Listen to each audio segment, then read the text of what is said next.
No recuerdo un solo domingo en los últimos 12 años en el que no haya preparado la cena para mi hija Valeria, ni siquiera cuando trabajaba dobles turnos en la oficina contable durante temporada alta, ni los días de tormenta en los que la carretera a Santa Clara parecía un sendero fantasmal cubierto de niebla, ni siquiera cuando una gripe me dejó sin voz por 3 días, pero no sin manos para cocinar. Esa cena, ese ritual compartido era mi manera de sostener el mundo, de recordarnos que todavía existía algo cálido, constante, confiable. Valeria solía decir que le daba forma a las semanas, como si los días no tuvieran sentido sin ese ancla. Me lo susurró una vez, mientras soplaba las velas de cumpleaños. No es domingo sin ti, mamá. Me aferré a esa frase como se aferra una mujer a una fotografía descolorida, sin saber que con el tiempo dejaría de parecerse a la verdad. Ese domingo el cielo era de un azul agrisado como una tela mojada colgadas a secar. El aire olía a tierra húmeda y a comienzos. Había preparado la lasaña desde temprano sin ricota, porque a Valeria no le gustaba con doble mozzarella y albahaca fresca entre capa y capa, tal como ella prefería desde niña. A mitad de la preparación, el dolor en la espalda me hizo sentarme 2 veces, pero seguí. Así somos las madres. El cuerpo puede quejarse, pero el corazón se impone. Cocinar para ella nunca fue una obligación. Era un modo de decir, aquí estoy incluso cuando el resto del mundo parecía dudarlo. Me llamo Celina Moreno. Tengo 58 años y nunca he necesitado mucho para ser feliz: un delantal limpio, una receta familiar y un silencio lleno de sentido. No soy de las que exigen reconocimiento. En mi vida el cariño siempre se ha servido caliente en platos rebosantes, nunca en discursos largos ni flores de supermercado. Soy contadora, aunque hace años que mi verdadero trabajo es sostener a quienes amo. O eso creía. Conduje en silencio por la avenida principal, cruzando las calles ya familiares, como si fueran parte de un mapa que he recorrido 1000 veces. En el asiento del copiloto el molde de vidrio con la lasaña humeante cubierto con papel aluminio. Despedía un olor a tomate, ajo y recuerdos. Amarillo cálido, ese olor era un lenguaje secreto entre nosotras. Recordaba cuando Valeria era pequeña y yo llegaba tarde del trabajo.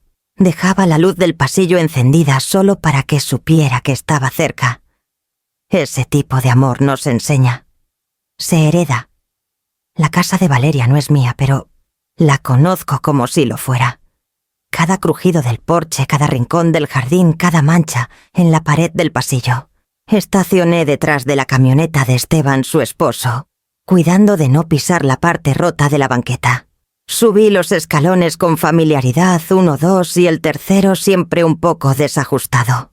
Fue ahí justo antes de tocar la puerta cuando escuché sus voces. «No te preocupes», dijo Valeria con una naturalidad que me heló la sangre. «Lo cubre mi madre. Siempre lo hace». Una pausa. Luego una risa. No la de ella, sino la de Clara, su suegra. Reconocí ese tono afilado y liviano como quien comenta un chisme sin importancia. «¿Todavía paga tu plan de celular?», preguntó Clara con burla disimulada. «Ay, ya sabes cómo es mi mamá. La culpa siempre funciona. Dice que sí antes de que termine de pedirlo». Mi mano se quedó suspendida cerca de la manija. El molde de lasaña pesaba más con cada segundo que pasaba. Dentro se escuchaban vasos tintinear y papeles deslizarse. La voz de Valeria se mantuvo serena, como si hablar de mí fuera hablar de una cuenta automática. Esteban dice que el SAT nos dio plazo hasta fin de trimestre. Solo necesitamos mostrar buena fe. Tal vez una gotera. Algo del tejado. Ella ofrecerá antes de que lo pidamos. Siempre ha sido de corazón blando, dijo Clara. ¡Qué buena mujer! Fue entonces cuando el calor empezó a abandonarme. Primero los dedos, luego los brazos, después algo más profundo justo detrás de las costillas. No me moví. No podía. El molde temblaba apenas en mis manos. El aluminio empezaba a arrugarse bajo la presión de mis dedos. No toqué. Ni siquiera respiré con fuerza. Solo retrocedí un paso, luego otro, cuidando que el tercer escalón no crujiera. Caminé hasta la acera sin mirar atrás, como si al no hacerlo pudiera preservar una versión distinta de la escena. Me deslicé en el asiento del conductor. Coloqué el molde con cuidado sobre el asiento, como si aún estuviera destinado a alguien a quien amaba. Mi celular vibró. Valeria, seguramente. No lo revisé. Apreté el volante con ambas manos, sintiendo por primera vez en años que algo dentro de mí comenzaba a fracturarse. ¿Cuándo dejé de ser su madre y me convertí en su estrategia financiera? No lo supe entonces. Solo supe que el aroma de la lasaña, antes reconfortante, me resultaba ahora insoportable. Retrocedí sin hacer ruido, como si mi presencia pudiera romper algo que ya estaba roto desde hacía mucho. Cada paso hacia atrás era un eco de lo que no supe ver, de lo que no quise escuchar durante años. No toqué la puerta. No dije nada. Y aunque parecía una retirada, en realidad era la primera vez que me alejaba con los ojos abiertos. Al llegar a la acera, el frío se filtró por los poros, como si hubiera dejado parte de mi piel en ese porche. La lasaña seguía tibia, pero ya no tenía destinatario. El molde de vidrio pesaba más de lo que recordaba, como si el aluminio arrugado hubiera absorbido la decepción. Caminé hacia el auto en automático, abrí la puerta con manos torpes y coloqué con cuidado el plato en el asiento, como quien aún cuida algo que sabe que no volverá a servir. Encendí el motor sin pensar y me alejé despacio, con la vista fija en el retrovisor, no para mirar atrás, sino para asegurarme de no volver. De camino a casa, los semáforos parecían más lentos, las luces más pálidas, el mundo más silencioso. No encendí la radio. No hacía falta llenar el aire. Tenía suficiente ruido adentro.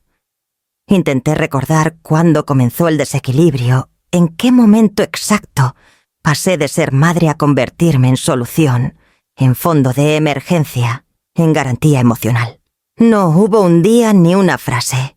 Fue algo gradual, como el moho que se instala sin anunciarse. Quizás fue cuando vendí las pulseras de oro que heredé de mi abuela para pagar su matrícula universitaria, o cuando hipotecamos la casa para ayudarle con el enganche de la suya.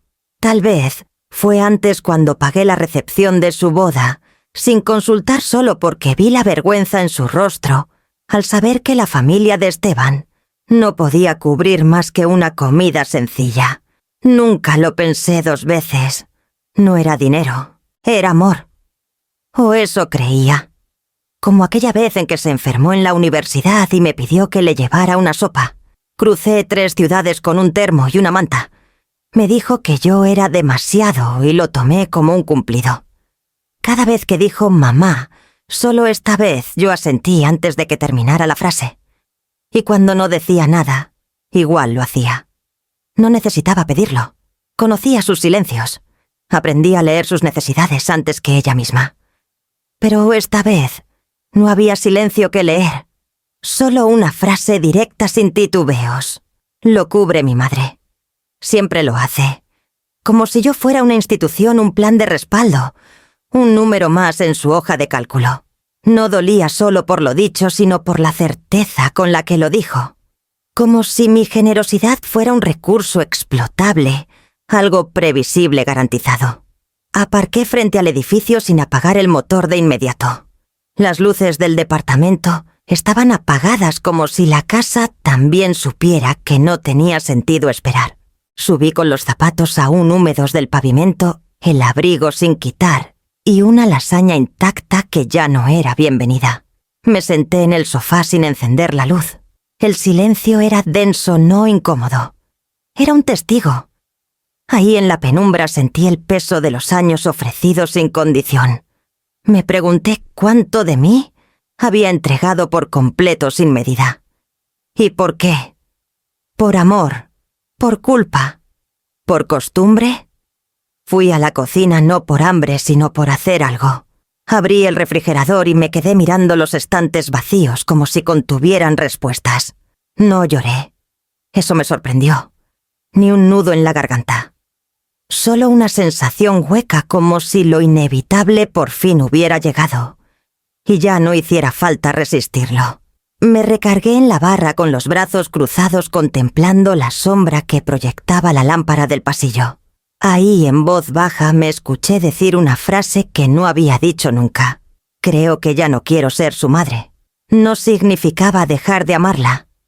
Era más profundo. Era comprender que la versión de madre que había sido la incondicional, la disponible, la que nunca dice que no se había agotado, que esa mujer ya no estaba, y que quizás nunca debió haber estado tanto. Recordé una charla de café con una compañera del trabajo, Teresa, que solía decir que las hijas a veces heredan no solo nuestros gestos, sino también nuestras zonas ciegas. Yo había crecido viendo a mi madre dar sin medida, sin espacio para sí misma. Me juré que sería diferente. Pero al final repetí el ciclo con más sofisticación, con más estudios, con mejores platos servidos, pero el mismo fondo. Confundir amor con entrega total. Esa noche no encendí el televisor. Tampoco revisé el teléfono, aunque vibró 2 veces en el bolsillo del abrigo. Me quedé junto a la ventana viendo mi reflejo desaparecer en el cristal oscuro. Algo se había roto dentro de mí. No con ruido, no con dramatismo. Fue un crujido sordo íntimo, como cuando se parte una bisagra en silencio y una puerta ya no vuelve a cerrar igual. Entendí que no se trataba de una frase dicha al pasar. Era la confirmación de una relación desequilibrada. Y que yo, por primera vez en mucho tiempo, tenía permiso de no continuar con el papel que me habían asignado. Ese pensamiento no me liberó todavía, pero plantó la semilla. Y esa noche, en medio del silencio y de la lasaña aún tibia en el refrigerador, supe que algo iba a cambiar. No con gritos, no con reproches. Cambiaría como cambian las estaciones sin pedir permiso.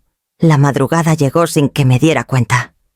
La ciudad se había sumido en ese silencio líquido que solo existe entre las 3 y las 5 de la mañana, cuando incluso los semáforos parecen dudar en cambiar.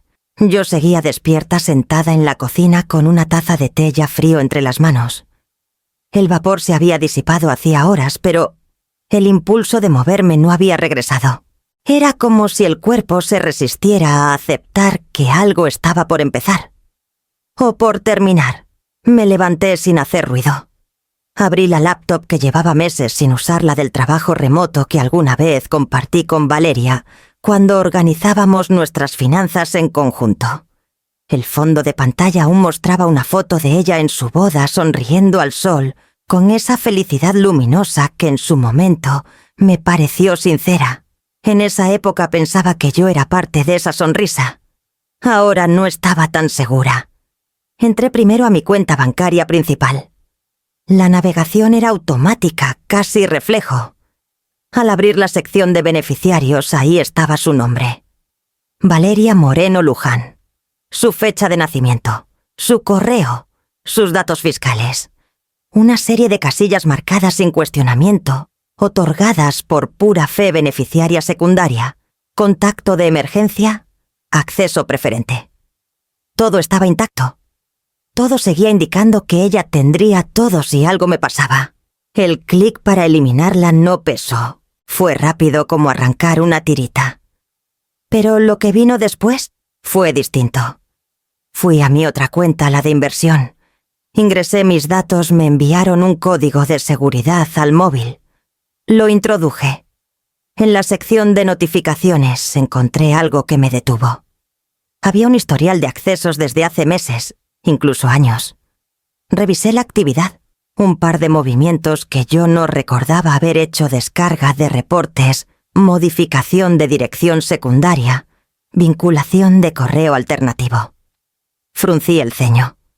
Fui a la pestaña de correos asociados. Ahí, junto al mío, aparecía uno que no usaba desde hacía años. Uno que habíamos creado juntas para recibir promociones de tiendas, cuando compartíamos cuentas moreno.lujan.madre.gmail.com.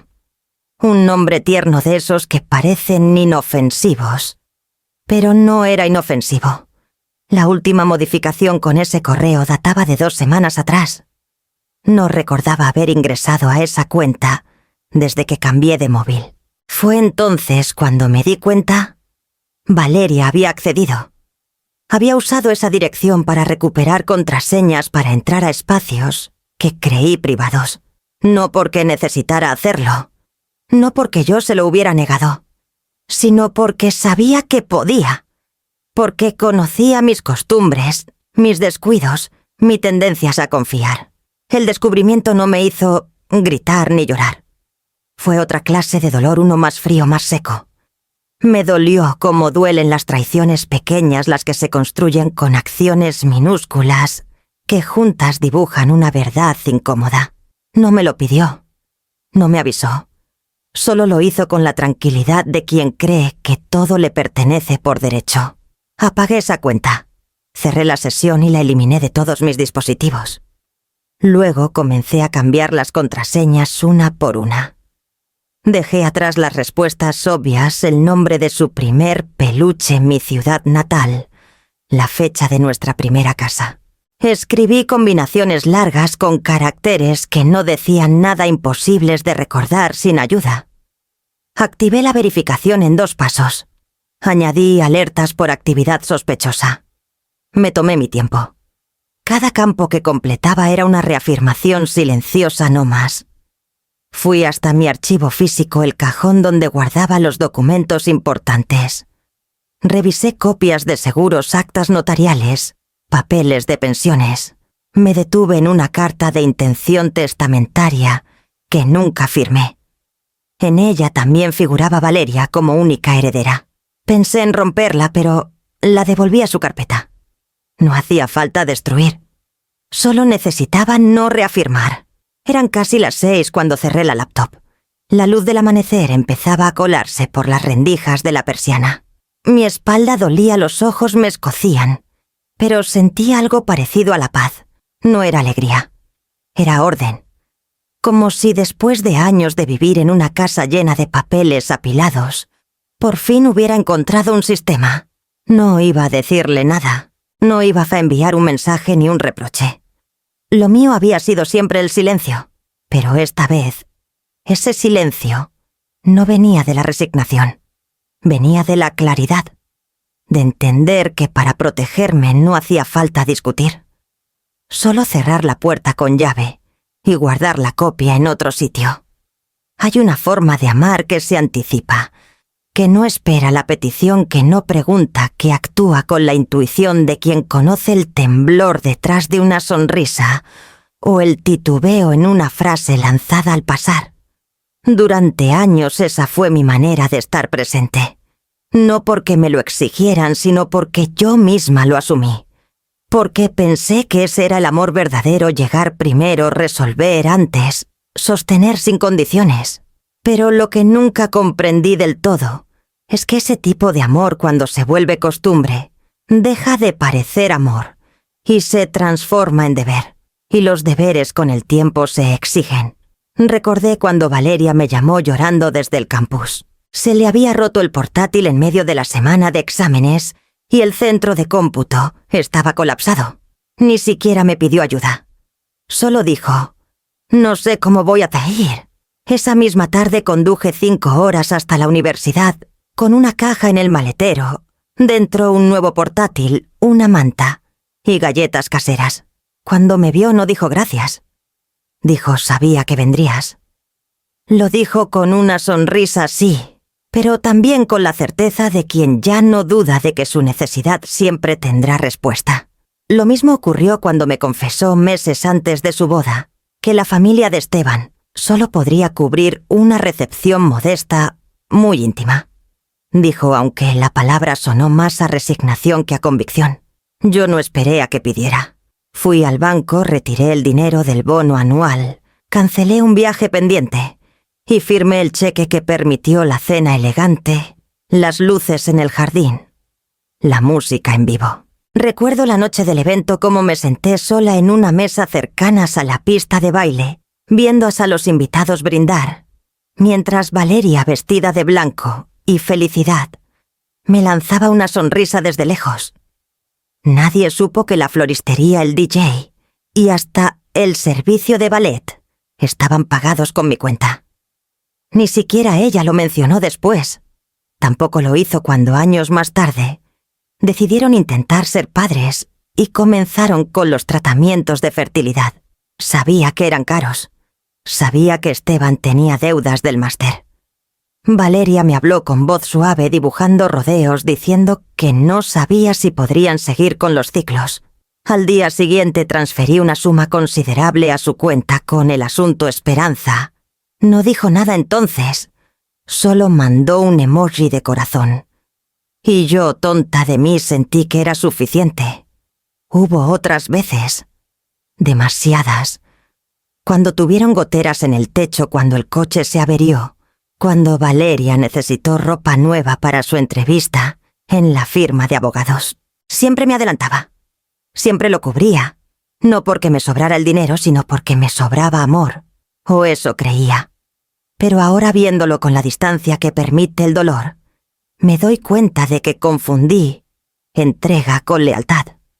Que pensé que dar más era proteger cuando muchas veces era solo reforzar su dependencia. Amar sin condiciones, como me enseñó mi madre, no es lo mismo que permitir el abuso. Y aunque la palabra me sonaba demasiado fuerte, hasta hace poco, ahora empieza a acomodarse en mi boca con menos resistencia. No fue maltrato, no al menos como se entiende en los libros.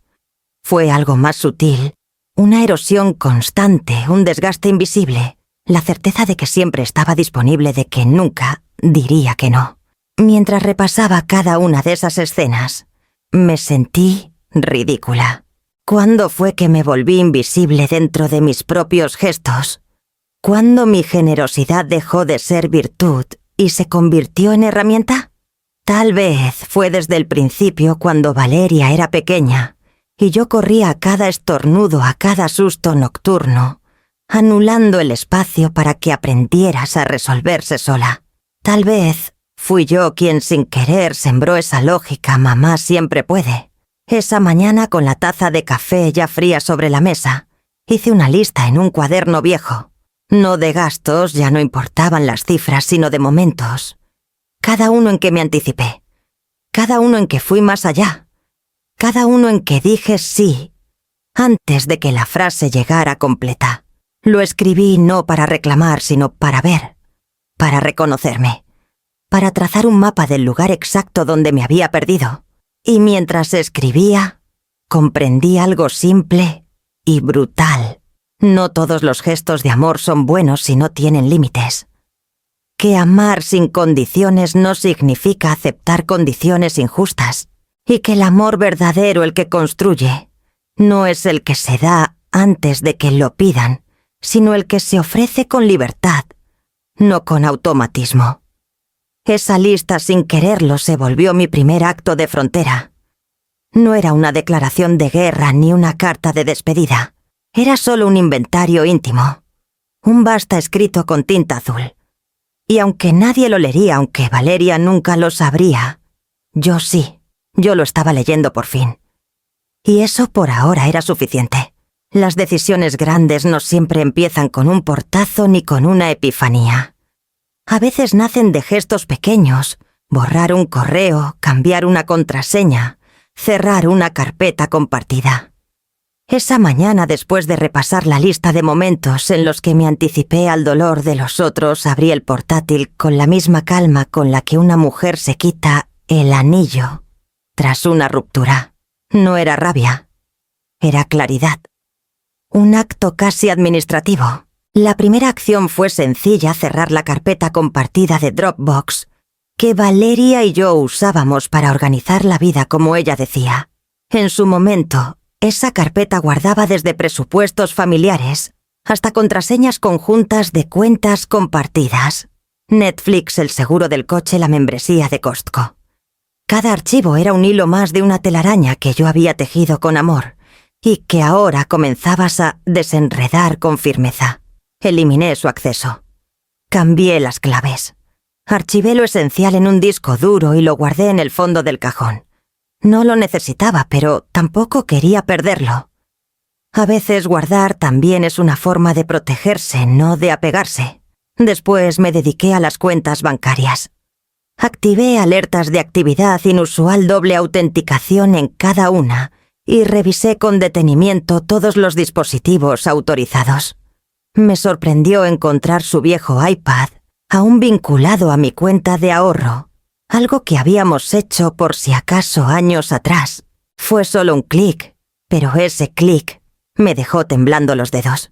No por miedo, por indignación contenida, porque lo que alguna vez fue un gesto de confianza, ahora me parecía una puerta abierta demasiado tiempo. Las contraseñas vinieron después. Cada una tenía historia: el nombre de nuestra perra, la fecha de su primer concierto, el segundo nombre de mi madre. Todas se transformaron en combinaciones largas, anónimas, impronunciables. No porque tuviera algo que ocultar, sino porque, por primera vez en años, quería que algo fuera solo mío. Después de horas frente a la pantalla sentí que había limpiado una casa entera sin levantarme de la silla. Y con ese mismo impulso de renovación, decidí que era momento de moverme, también fuera del mundo digital. Revisé mi calendario y sin pensarlo demasiado marqué una reunión con alguien que no veía hacía mucho: Marcela Torres. Marcela había sido mi jefa directa durante más de una década antes de que aceptara trabajar desde casa, cuando la salud de mi madre empezó a deteriorarse. Siempre fue una mujer de presencia discreta pero firme, de esas que no levantan la voz, pero dejan claro cada límite con una ceja alzada. Nos habíamos distanciado sin conflicto simplemente por el curso natural de las cosas. Pero algo en mí necesitaba esa figura ahora, no por un favor, por perspectiva. Nos encontramos en su despacho del centro, un espacio que no había cambiado nada, sobrio, minimalista, con olor a café molido y lápiz recién afilado. Marcela llevaba el mismo peinado recogido de siempre, las gafas apoyadas al borde de la nariz y una libreta de tapas negras donde anotaba cada cosa que consideraba importante. «¿Te queda tiempo para un café de los viejos tiempos?», le pregunté al entrar. «Solo si viene con confesiones», respondió sin levantar la vista. Nos sentamos frente a frente. Yo con las manos entrelazadas, ella con la mirada curiosa y paciente. Le conté parte de la historia. No toda. Solo lo suficiente para que entendiera que algo había cambiado y que no era un capricho. Ella me escuchó en silencio, asintiendo apenas, como quien ya ha escuchado ese tipo de dolor con otro nombre. Cuando terminé no me preguntó detalles. En lugar de eso, giró su silla hacia la pantalla del ordenador y mientras tecleaba dijo: «Hay una vacante en Guadalajara. Coordinación de finanzas regionales. Mismo salario. Más autonomía. Mudanza incluida». No supe qué decir. Marcela no ofrecía oportunidades a la ligera. Si me la atendía así era porque sabía que podía hacerlo, o porque sabía que necesitaba hacerlo. Necesitan a alguien estable. Invisiblemente esencial, añadió levantando la vista. Como tú. La frase me tocó más de lo esperado.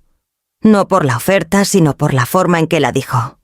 Con esa certeza que solo se tiene cuando se ha vivido algo parecido.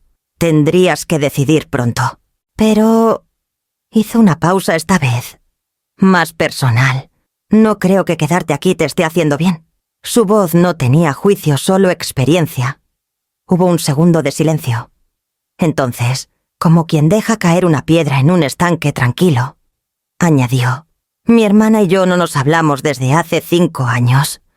A veces la sangre no basta». No respondí. Solo asentí.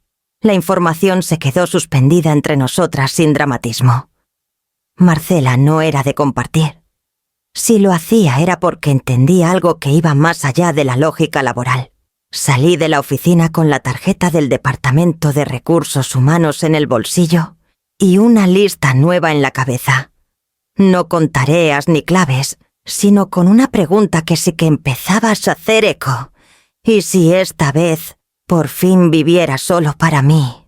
Por primera vez en mucho tiempo. Esa idea no me asustaba. Me aliviaba. Esa noche al volver del despacho de Marcela no encendí las luces del salón.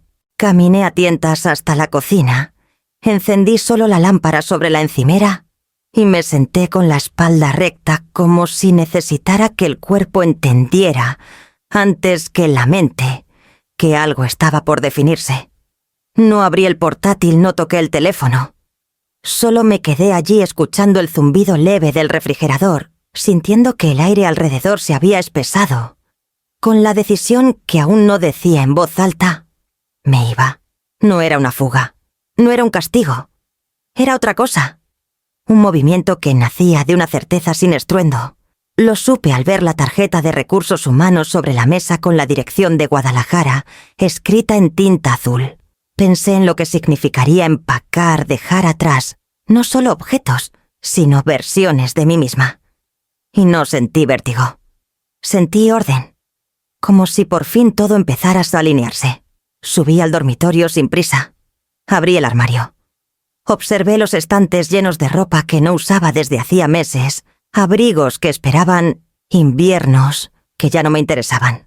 Toqué las telas con los dedos como tanteando una despedida.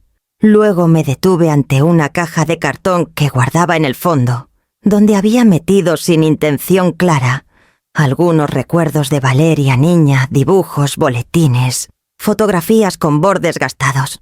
Saqué una hoja arrugada donde había garabateado con crayones torcidos. Mi mamá es una heroína porque siempre llega. Recordé perfectamente el día. Llovía y yo había salido corriendo del trabajo para llegar a tiempo a la exposición de la escuela. Valeria tenía 7 años. Llevaba un impermeable amarillo y un moño torcido. Cuando me vio me abrazó como si el mundo se alineara en ese instante. Yo, empapada y hasta los calcetines, me sentí invencible. Sostuve ese papel por varios minutos. Lo leí en voz baja. No me dolió. Tampoco me enterneció. Solo lo sentí ajeno como una carta escrita a una mujer que ya no existía. Esa madre heroica se había disuelto lentamente en las decisiones no compartidas, en los silencios cómodos, en los mi mamá. Lo cubrirá dicho sin pudor. No podía negar que esa niña hasta había sido real, y que su amor también lo fue. Pero tampoco podía negar que la mujer en la que se había convertido la miraba ahora como a una figura útil, funcional, predecible. No era enojo lo que sentía. Era otra cosa. Una claridad helada que se metía por los márgenes del corazón, como aire frío en una casa mal sellada. Una certeza sin violencia, sin lágrimas. La claridad de saber que no había más que hacer. Que no había conversación pendiente que pudiera remendar lo deshecho. Que las cosas a veces no se rompen con gritos, sino con el peso continuo de lo no dicho. Pensé en cómo sería vivir sin ella cerca. Sin sus mensajes casuales, sin las llamadas que empezaban con mamá y terminaban con cifras, plazos y tonos suaves, disfrazando urgencias. Y no me asustó la idea. Me liberó. Me imaginé caminando por una ciudad nueva, con calles que no me hablaran de ella, con supermercados sin recuerdos, con domingos sin esa sensación de deber. Y por primera vez en mucho tiempo no extrañé nada. Bajé de nuevo a la cocina. Preparé una infusión con miel. Me senté junto a la ventana y observé la oscuridad que cubría la calle. Las farolas teñían el asfalto de naranja pálido. Me sentí flotando en esa hora suspendida entre lo que ya no y lo que aún no. Pensé que tal vez la claridad no era una luz fuerte, sino una niebla que despeja en silencio, dejando ver lo justo para avanzar un paso. No había odio. No había revancha. Solo la convicción de que mi lugar ya no estaba allí, en esa vida compartida desde la resignación. Guardé el dibujo en la caja, la cerré con cuidado y la dejé lista para llevar. No sabía si la abriría en Guadalajara, pero esa noche supe que no la dejaría atrás como quien olvida, sino como quien honra lo que fue. Y decide seguir andando. El teléfono vibró poco después del anochecer, cuando el cielo ya se había fundido en un gris uniforme, y la luz en la cocina era apenas una penumbra cálida sobre la mesa. No esperaba ninguna llamada. De hecho, había dejado el móvil lejos boca abajo, como si con eso pudiera mantener intacta la tranquilidad conquistada en los últimos días. Pero algo en mí, un reflejo, una vieja costumbre, me hizo levantarlo y mirar la pantalla. Valeria. Su nombre brilló en el centro como un eco. Dudé, no por miedo, sino por agotamiento. Sabía con una certeza viscosa que no era una llamada casual. No después de días de silencio. No después de la última vez que estuve frente a su casa con la lasaña tibia y la decepción quemándome las manos. Deslicé el dedo y me llevé el móvil al oído. No dije hola, solo esperé. Su voz llegó segundos después, envolvente, modulada con ese tono ensayado que usa cuando quiere algo. Hola, mamá. Empezó con una dulzura suave de esas que no suenan verdaderas, pero sí familiares. Estaba pensando que podríamos cenar mañana tú y yo solas como antes, para ponernos al día. Te extraño. La frase cayó como una piedra envuelta en terciopelo. Me quedé en silencio. No por sorpresa, sino porque estaba contando los segundos que tardaría en llegar el verdadero motivo de la llamada. Podríamos ir al italiano de la esquina, continuó. ¿Te acuerdas? El de las velas y las servilletas de tela. Pensé que te gustaría salir un poco. No respondí. Ella lo notó. Hubo un breve titubeo apenas perceptible, y entonces llegó. Bueno, dijo con falsa naturalidad, también queríamos saber si podrías echarle un vistazo a unos papeles que tiene Esteban. Lo de los impuestos y los reportes trimestrales. Ya sabes cómo es esto. Es un lío. Nada grave, solo pensábamos que con tu experiencia podrías orientarnos un poco. Allí estaba. La petición. El favor disfrazado de reencuentro. El viejo guión reapareciendo con nuevos adornos. No puedo, dije con voz firme, casi serena. Silencio. Apenas unos segundos, pero se sintieron extensos. ¿Mañana no puedes o...? Preguntó como si no hubiera entendido. No, repetí. No puedo. Tengo algo más importante que la familia. Lo dije despacio, no con amargura, sino con la contundencia de quien por fin ha aprendido a priorizarse. Del otro lado escuché cómo se alteraba su respiración, cómo tragaba saliva antes de responder. «Oh», musitó con una mezcla de incredulidad y desconcierto. Luego rió una risa baja incómoda. «Está bien, tal vez otro día. Pensé que... bueno, que podríamos hablar. Hay algunas cositas que queríamos comentarte». No dije nada. Nada importante, solo... planes. Añadió con tono casual. Planes. La palabra se quedó colgando en el aire sin sustancia, sin dirección. Ya sabes, insistió, se viene la declaración de impuestos y Esteban anda reorganizando todo. Pensamos que un consejo tuyo sería... bueno, útil. Escuché el tono envuelto en seda, el viejo truco de no decir ayuda, sino consejo, como si eso quitara peso a la petición. Dijiste que me derretiría cuando lloraras. Dije sin emoción. Pruébame. Del otro lado solo hubo aire. No era sorpresa lo que escuchaba. Era cálculo. Era el sonido de su mente, recalculando el camino. No sé de qué hablas, dijo finalmente. Sí sabe, respondí. Solo no esperabas que lo escuchara. Se hizo otro silencio, esta vez más largo. Luego cambió de táctica. Mamá, esto no es justo. Estás actuando como si no me importaras, como si te estuviera usando. Lo estás haciendo, dije. Y lo has hecho por años. Eso no es verdad, dijo con una firmeza frágil. No necesitaba más. Colgué. No con furia, con decisión. El teléfono volvió a vibrar 15 minutos después. No era ella, era Clara, la suegra. Contesté sin prisa. Celina dijo con voz demasiado cálida. Creo que ha habido un malentendido. Valeria está bajo mucha presión, ya sabes cómo es, bodas, hipotecas, impuestos. Todo se acumula. No estoy confundida. Clara, respondí. Un suspiro del otro lado. Cambio de tono. Así es la familia. Nos ayudamos. Siempre has sido la confiable. Y eso es algo hermoso. Sentí cómo se me tensaba la mandíbula. No soy su banco, dije con calma. Soy su madre. Y dejó de ser mi hija cuando empezó a planear mi generosidad a mis espaldas. Intentó decir algo más, pero ya estaba cortando la llamada. No encendí el televisor. Me senté junto a la ventana viendo mi reflejo desdibujarse en la noche. Algo se había detenido dentro de mí. Algo que solía doblarse sin romperse. Esta vez escuché el quiebre. Y no hubo miedo. Solo un silencio que por fin no dolía. La carta llegó un martes por la mañana dentro de un sobre grueso sin remitente, visible el tipo de correspondencia que uno no espera y que pesa más de lo que debería. La recepcionista del edificio, una mujer joven con mirada siempre inquieta, me la entregó con gesto incómodo. «Es personal», dijo como si eso suavizara el contenido. Me pidió que firmara el acuse y luego se quedó un segundo de más observando mi rostro, como queriendo asegurarse de que entendía lo que estaba recibiendo. No entendía nada. Aún no.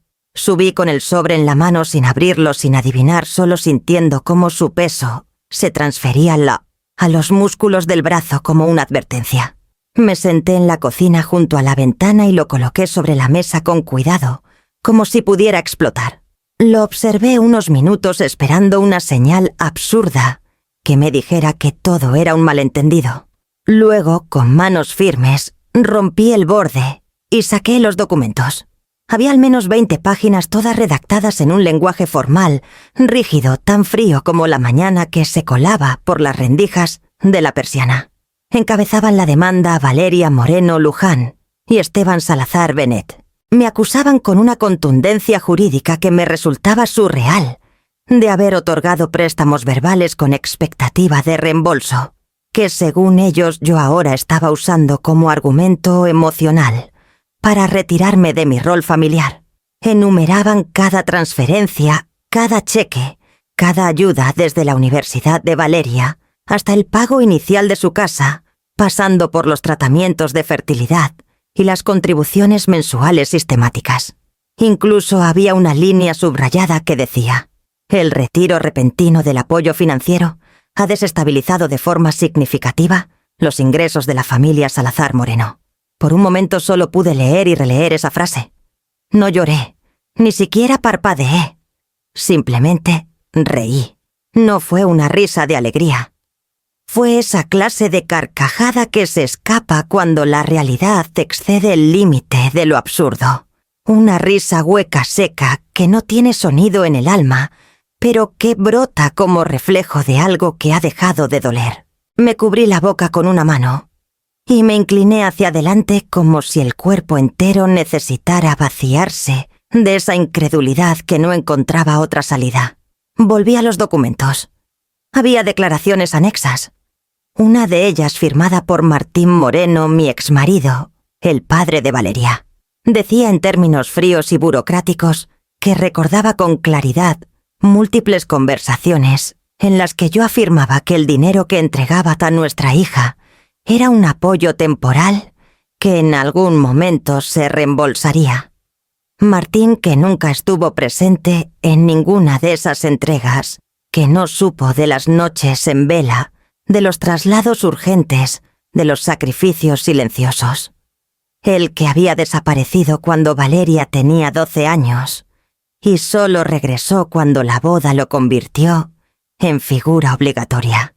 Él firmaba ahora como testigo. Y ahí estaba todo.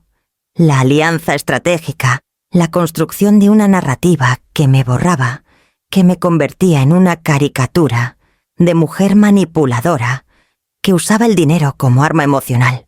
Me señalaban con el dedo, no por lo que hice, sino por dejar de hacerlo. No me demandaban por lo que había dado, sino por haber dejado de dar. Pasé las páginas una a una, reconociendo en cada cifra una versión retorcida de mi amor. En ningún lugar estaba mencionado el pastel de cumpleaños que horneé con fiebre, ni las noches que dormí en un sofá de hospital, ni las veces que dije sí sin pensarlo, porque el amor no se cuestiona. En ningún lado estaba mi nombre completo, solo la demandada. Guardé los documentos en una carpeta y los coloqué en mi bolso. No tenía un plan inmediato, pero sabía que necesitaba asesoría.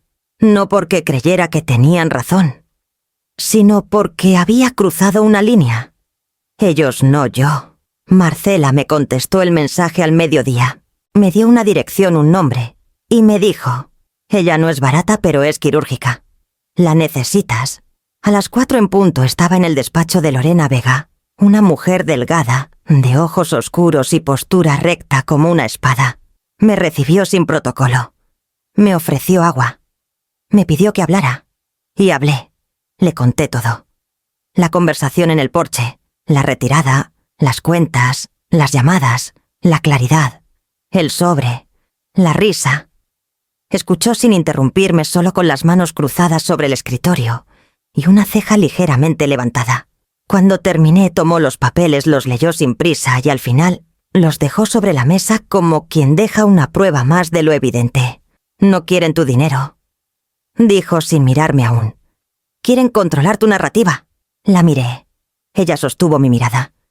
Esta demanda no es por deudas, es por culpa. Quieren obligarte a volver al papel que te escribieron. La madre generosa, el pozo sin fondo. No respondí de inmediato. Me sentí vista, comprendida, no como víctima, como alguien que por primera vez se negaba a seguir el libreto. ¿Y qué hacemos?, pregunté con la voz más firme de lo que esperaba. Defendemos. ¿Y si quieres contraatacamos?, dijo con tranquilidad. Pero lo primero es sacar tu historia del silencio. Porque el silencio, Celina, ya no te protege. Solo les sirve a ellos. Esa noche al volver a casa me senté junto a la ventana sin música, sin distracción. No sentía rabia. Tampoco miedo. Sentí algo nuevo, una determinación tibia, sólida. Sabía que la historia que venía ya no sería la suya. Sería mía. Por primera vez. Volví al despacho de Lorena Vega 2 días después, sin maquillaje, con el mismo abrigo gris que me había acompañado durante inviernos mejores. Llevaba en el bolso una carpeta ordenada con todos los documentos que me había pedido, estados de cuenta, comprobantes de transferencias, capturas de correos y una libreta pequeña donde había anotado fechas, recuerdos, momentos que solo yo conocía, pero que ahora necesitaban estar en papel como defensa ante una historia que otros habían comenzado a tergiversar. El edificio donde trabajaba Lorena era de esos que parecen invisibles desde fuera. Fachada discreta, timbres sin etiqueta, pasillo angosto con olor a archivo viejo y café quemado. Me abrió su asistente, una joven morena con voz suave, y me condujo hasta la misma oficina de la primera vez. Lorena estaba allí de pie junto a la ventana leyendo unos papeles con los brazos cruzados. Cuando me vio entrar me saludó con un leve gesto de cabeza, como si estuviéramos continuando una conversación pausada, no comenzando una nueva. Nos sentamos. Yo abrí la carpeta. Ella sacó una hoja en blanco y un bolígrafo que hacía girar entre los dedos como si pensara en música, no en leyes. ¿Quieres café?, preguntó sin levantar la vista. Negué con la cabeza. Ella tampoco tomó nada. Empezamos. Me pidió que le explicara una por una las transferencias, el contexto de cada ayuda, los años en que se entregaron, si hubo testigos, si alguna vez usé la palabra préstamo. No. Nunca. Ni pensarlo. Siempre fueron gestos, actos de amor, impulsos espontáneos o decisiones meditadas pero nunca condicionadas. Lorena sentía sin expresión. Tomaba notas rápidas, anotaba nombres, años, relaciones. En un momento se detuvo. Me miró. Todo esto es coherente. Está claro que no hay acuerdo verbal con expectativa de pago. Ni siquiera hay lenguaje ambiguo en los mensajes. Si esto llega a juicio, lo desarman en 2 audiencias. Estás protegida. Suspiré. No por alivio, sino porque escuchar a alguien decirlo en voz alta me obligaba a aceptar que había tenido miedo. Un miedo sordo, de esos que no gritan pero que se cuelan en el estómago como agua fría. Pero, añadió dejando el bolígrafo sobre la mesa, la pregunta no es si podemos ganar. La pregunta es, ¿qué quieres hacer con esta historia? ¿Quieres pelear por los hechos o reescribir el final? La miré sin entender del todo. Ella sonrió apenas. Esto no va de dinero, Celina. Ellos lo saben. tú también. Esto va de forzarte a volver al papel que te construyeron. La madre que provee, la figura que no pone límites. Están intentando recuperar el control del relato. Y lo hacen atacándote justo donde eras más vulnerable en tu identidad de madre. Me quedé en silencio. Sentí cómo esa frase se quedaba flotando en el aire. Nunca lo había formulado así, pero era verdad. No estaban intentando quitarme dinero. Estaban intentando devolverme al lugar de donde por primera vez me había atrevido a salir. ¿Y si no quiero pelear?, pregunté con voz baja. Lorena no pareció sorprendida. Se recostó en el respaldo de su silla y entrecerró los ojos como si ya hubiera previsto esa opción. Entonces lo hacemos desaparecer, dijo. Sin ruido, sin prensa, sin escándalo, con documentos firmados, acuerdos de confidencialidad y la imposibilidad legal de volver a contactarte para nada relacionado con lo financiero. Cortamos los cables. Todos. Sentí algo moverse dentro de mí. No era rabia. Era deseo de silencio, de aire limpio, de un espacio donde mi nombre no estuviera siempre atado a la palabra ayuda. Eso quiero, dije. Lorena asintió. Tomó una hoja nueva, empezó a redactar un borrador. Mientras escribía, añadió casi en susurro. Pocas mujeres llegan a este punto sin culpa. Tú estás en ese lugar. No es común. ¿Eso es bueno o malo?, pregunté. Es libertad. Y asusta. Pero pasa. Firmé los papeles que me ofreció sin temblar. Cada firma era una puerta que se cerraba con suavidad. No con violencia, con dignidad. Salí del despacho con una copia en el bolso. Y la sensación extraña de haber hecho justicia, no contra ellos, sino conmigo. No era revancha, era reparación. Esa tarde en casa saqué la caja donde guardaba viejas cartas de Valeria, dibujos de cuando era niña, fotos de cumpleaños, tarjetas de Navidad, con su caligrafía aún temblorosa. No las rompí. Las guardé en otra caja más pequeña. Las cerré con cinta. Las etiqueté. No olvidar. No repetir. Me senté en el suelo, las piernas cruzadas, el corazón sereno. Por fin entendí algo fundamental. No era que ya no fuera madre. Era que ya no era la madre que ellos querían que siguiera siendo. Y eso, por difícil que fuera, aceptarlo, era un triunfo. Silencioso, pero real. Como todas las victorias que cuentan. Empacar es un verbo que parece inofensivo. Uno cree que se trata simplemente de doblar ropa, guardar libros, envolver vajilla. Pero cuando una vida entera ha estado contenida entre 4 paredes que ya no te pertenecen, empacar se convierte en una despedida silenciosa que va más allá del cartón y la cinta adhesiva. Esa mañana, cuando abrí el primer cajón del pasillo, no sabía qué iba a encontrar. Solo sabía que nada de lo que guardara sería lo mismo cuando lo volvierais a ver en Guadalajara.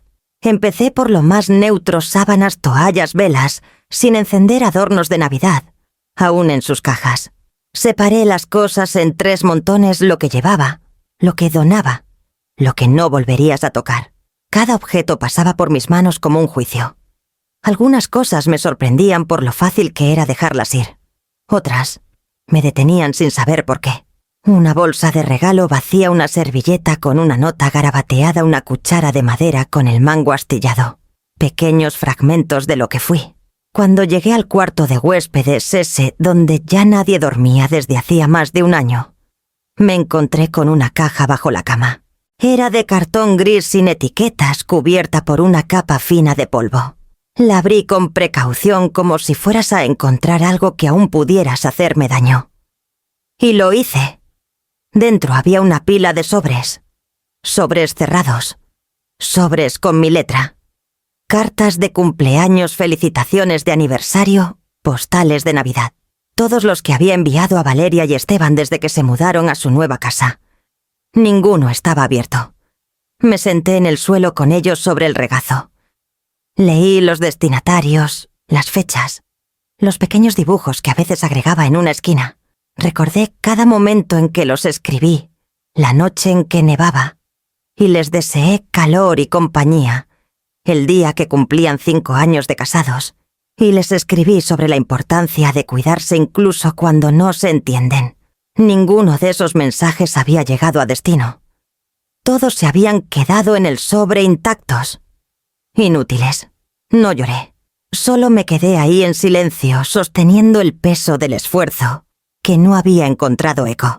Pensé en todas las veces que justifiqué sus silencios. Estarán ocupados, estarán cansados, se les habrá perdido el sobre.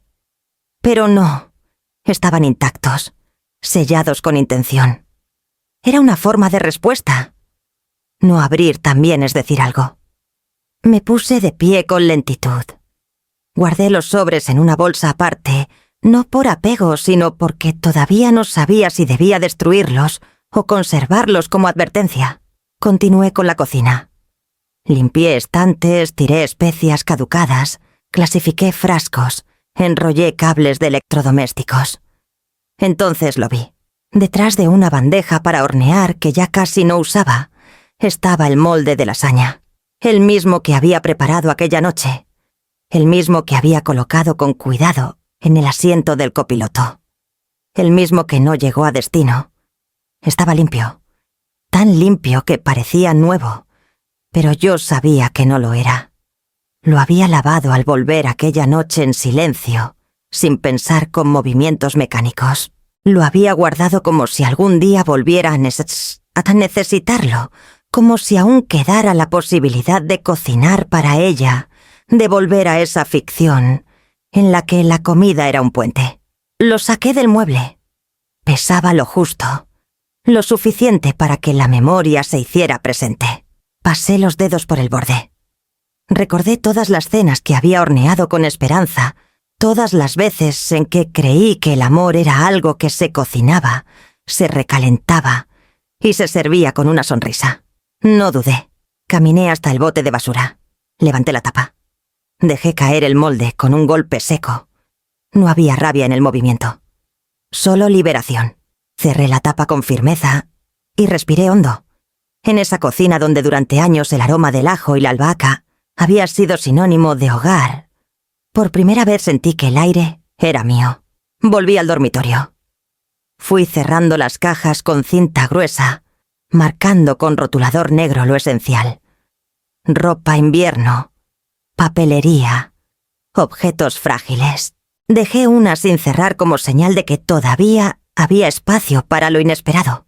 Y mientras el sol de la tarde entraba por la ventana, pensé en lo que no estaba llevando. No había fotos, no había recuerdos compartidos, no había excusas. Empacar sin mirar atrás no significa olvidar. Significa decidir que no todo lo que pesa merece ser cargado.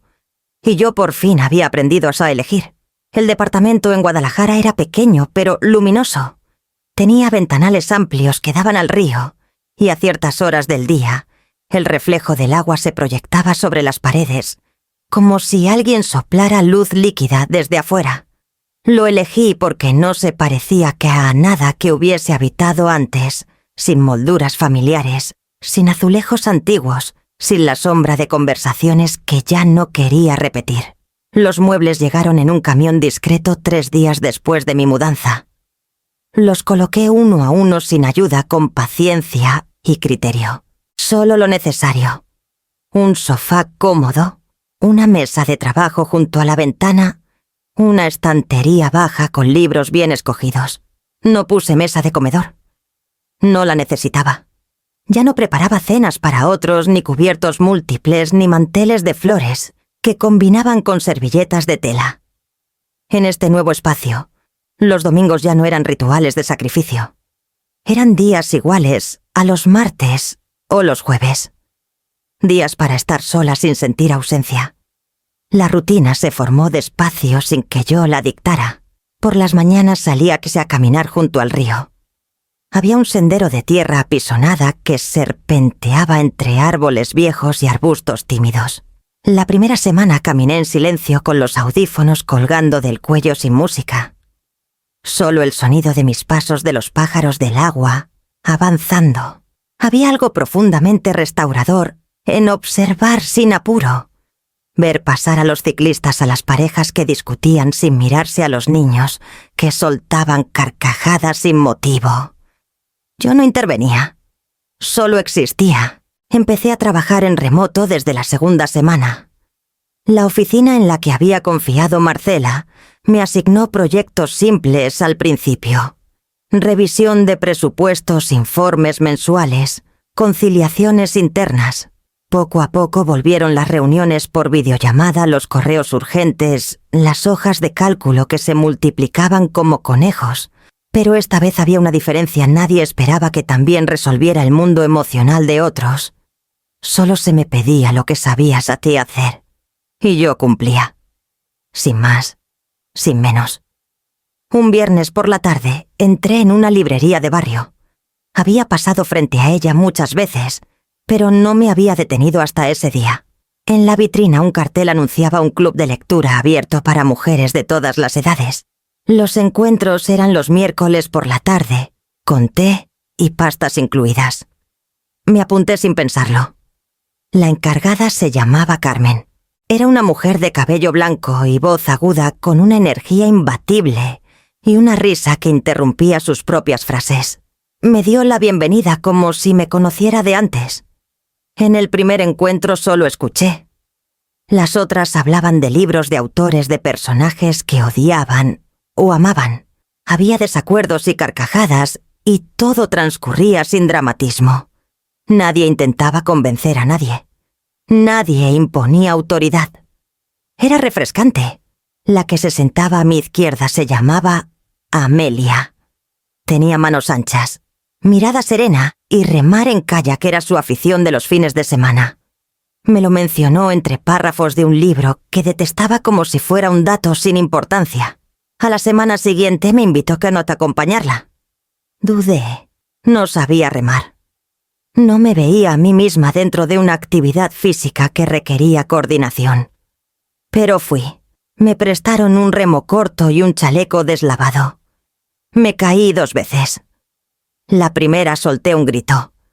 La segunda reí. Reí tan fuerte que Amelia tuvo que estabilizar su kayak para no volcarse también. Mis músculos no recordaban cuándo fue la última vez que rieron conmigo. Fue como si todo mi cuerpo despertara de una hibernación lenta, prolongada, impuesta por años de tensión disfrazada de amor. El domingo siguiente cociné algo simple: sopa de lentejas y pan tostado. Me senté en la silla junto a la ventana con una taza tibia entre las manos y dejé que el sol me tocara la cara sin permiso. Nadie esperaba nada de mí ese día. Nadie me llamaría para pedirme consejo disfrazado de cariño. Nadie tocaría el timbre con ojos tristes, pidiendo comprensión sin reciprocidad. Era solo yo, el silencio, el río, y la certeza suave de que no estaba huyendo de nada. Solo estaba comenzando otra historia. A veces me sorprendía a mí misma observando el celular, esperando una notificación que no llegaba. Pero ya no dolía. Era como tocar el hueco que deja un diente que uno mismo decidió extraer. La ausencia era tangible, sí, pero también era alivio. Los domingos habían dejado de ser una deuda. Eran ahora una pausa, un regalo sin nombre. Y yo por fin estaba aprendiendo a abrirlo sin culpa. Fue un martes como cualquier otro. Había terminado de revisar un informe de gastos para una empresa de logística y envié el archivo sin pensarlo mucho, más pendiente del té que se enfriaba en mi escritorio que de los números que ya no me pesaban como antes. Eran cerca de las 5 de la tarde cuando la notificación apareció en la esquina inferior de la pantalla. Un nuevo correo de Lorena Vega. El asunto era corto, directo. Actualización del caso. Sentí una punzada breve en el pecho, como si algo dormido se incorporara por instinto. No era miedo, tampoco expectación. Solo el reflejo automático de quien recuerda que aunque haya cerrado la puerta el pasado, todavía sabe dónde vives. Abrí el mensaje. El cuerpo del correo tenía apenas unas líneas sin adornos ni explicaciones innecesarias. Esteban Salazar ha sido formalmente acusado por fraude financiero, vinculado a fondos de una empresa de consultoría en la que figuraba como socio. Valeria Moreno y Clara Mendoza están bajo investigación por participación secundaria y manejo indebido de activos. Tu caso fue desestimado. No hubo respuesta por parte de ellos. El proceso está cerrado. Se acabó. Lo leí 2 veces. Luego una tercera por si acaso. No porque dudara de lo que decía, sino porque me sorprendió la calma con la que lo recibí. Me recliné en la silla mirando la pantalla que ahora parecía tan neutra, tan lejana. No sentí júbilo. Tampoco una reivindicación triunfal. No hubo sonrisa ni respiración contenida. Solo un silencio inesperadamente limpio, como si alguien hubiese abierto una ventana en una habitación que yo no sabía que estaba cerrada. Pensé en Esteban, en su voz educada, en sus frases cuidadosamente medidas, en esa forma tan pulida de hacerme sentir obsoleta, como si mis consejos fueran útiles, pero mis límites no tuvieran lugar. Pensé en Clara con su amabilidad cortante, su forma de disfrazar el desprecio bajo elogios vacíos. Y pensé, por supuesto, en Valeria, en cómo había aprendido de ellos, en cómo había aprendido a usarme. Pero no sentí rabia. Eso ya había pasado. Eso quedó en el molde de la saña que tiré a la basura en las cartas no abiertas, en las cuentas cerradas, en las noches en las que mi silencio fue un escudo, no un castigo. Aquella etapa ya no era mía. Ya no me pertenecía a ese caos. No era mi vergüenza. No era mi batalla. Cerré el correo sin responder.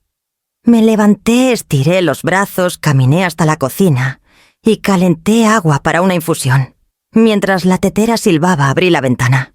El aire de la tarde entró con olor a tierra mojada, a hojas secas, a ciudad viva. En la calle alguien reía. Una risa sincera, fuerte, lejana. Me quedé un instante escuchando. Era un sonido sin contexto, sin dueño. Pero me pareció familiar. Me recordó que la vida seguía. Que el mundo no se había detenido en los hilos enredados de una familia rota. Me senté junto a la ventana con la taza humeante entre las manos. Recordé una frase que Carmen había dicho en el club de lectura mientras hablábamos de una novela demasiado dramática. A veces la mejor victoria es no tener que pelear más. En ese momento lo había entendido con la cabeza. Ahora por fin lo entendía con el cuerpo, con el alma. No necesitaba verlos caer. No necesitaba que reconocieran nada. Solo necesitaba saber que había salido a tiempo. Que me había soltado del incendio antes de que me alcanzaran las llamas. La noche cayó despacio sin prisa.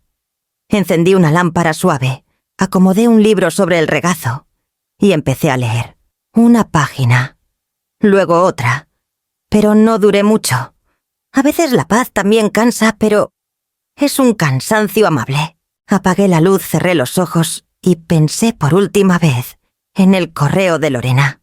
No como un cierre, sino como un punto, y aparte. El final ya había ocurrido mucho antes. El resto era solo el eco. Fue una mañana sin sobresaltos. El cielo estaba despejado, el café amargo como siempre, y la bandeja de entrada en silencio. Ningún correo de urgencia, ningún recordatorio de citas pasadas, ningún mensaje disfrazado de necesidad. Mientras observaba el cursor parpadear en la pantalla, una idea que venía rondando desde hacía semanas se instaló con firmeza. Era hora de cerrar la última cuenta. No financiera, no emocional. Una más sutil, más invisible, la cuenta de quién había sido. Inicié sesión en la plataforma bancaria.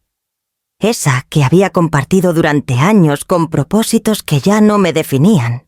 El usuario todavía llevaba mis 2 apellidos, uno era mío, por derecho, el otro por historia. Historia heredada, sí, pero también impuesta. El apellido de mi exmarido seguía ahí como un eco que nadie había cuestionado, ni siquiera yo. Durante décadas lo llevé con normalidad. Al principio por amor, luego por inercia, más tarde por costumbre. Nunca lo pensé. Hasta ahora. En la esquina de la página había una opción que rara vez había considerado: cerrar cuenta. No era complicado. Unos clics, una verificación de identidad, una confirmación final. No temblé. Hice clic. Confirmé. Esperé la notificación. Su cuenta ha sido cerrada con éxito. Así de simple. Así de poderoso. Abrí una nueva ventana. Entré al sitio de la misma entidad, pero con otra intención. No quería rehacer lo anterior, sino empezar algo distinto. Cuando me pidió el nombre del titular, dudé por un segundo. Luego escribí con firmeza: Celina M. Rivera. Rivera. El apellido de mi madre. El que había estado ahí desde siempre, aunque relegado, minimizado, arrastrado como una sombra decorativa detrás del apellido marital, que había ocupado todos los espacios.